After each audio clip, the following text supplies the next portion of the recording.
4 години од руската агресија врз Украина. Со едноминутен молк низ Украина почна одбележувањето на годишнината од руската инвазија. Линијата на фронтот е речиси непроменета, а дипломатското решение изостанува. Билансот е илјадници жртви, уништена инфраструктура и трилатерални преговори без значаен напредок кон прекин огнот.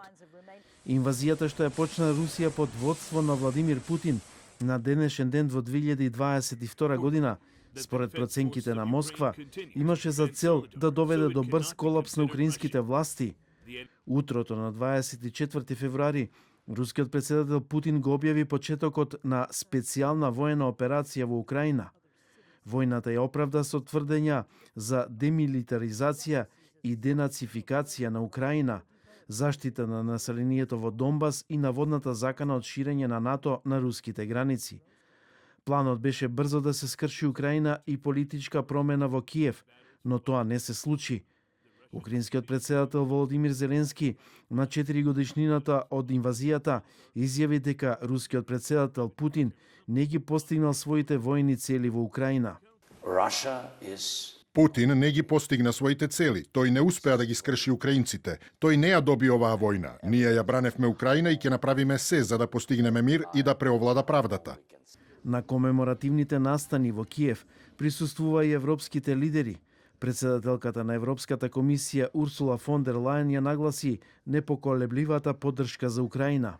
Во Киев по 10-ти пат од почетокот на војната, да потврдиме дека Европа непоколебливо стои со Украина и да испратиме јасна порака до украинскиот народ и до агресорот, нема да попуштиме додека не се воспостави мир.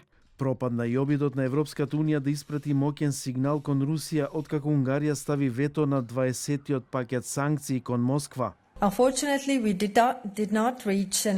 За жал не постигнавме договор за 20-тиот пакет санкции. Ова е назадување и порака што не сакавме да ја испратиме, но работата продолжува. Американската истражувачка организација Центарот за стратешки и меѓународни студии зборува за над 325.000 загинати руски војници и околу 140.000 украинци. Според Обединетите нации, во странство има над 6 милиони украински бегалци. На 4-та годишнина од руската инвазија, украински и европски знамиња се кренати пред европските парламенти во Брисел и Страсбур, како порака за солидарност. Портпаролот на Кремљ Дмитрий Песков вели дека времето и локацијата на новата рунда консултации се уште не се договорени. Преговори идут второј ден. Ќе ве известиме дополнително откако страните ќе постигнат соодветно разбирање. Сепак тој истакна дека целите на заедничката воена операција се уште не се целосно постигнати и затоа специјалната операција продолжува. Иако дипломатските контакти се интензивираа, прашањето не е само кога ќе се случи прекин на огнот, туку и под кои услови и дали мирот ќе биде траен или ќе следи ново замрзнување на конфликтот. Главна пречка се териториите што ги бара Русија, а Киев одбива за тоа да се дискутира.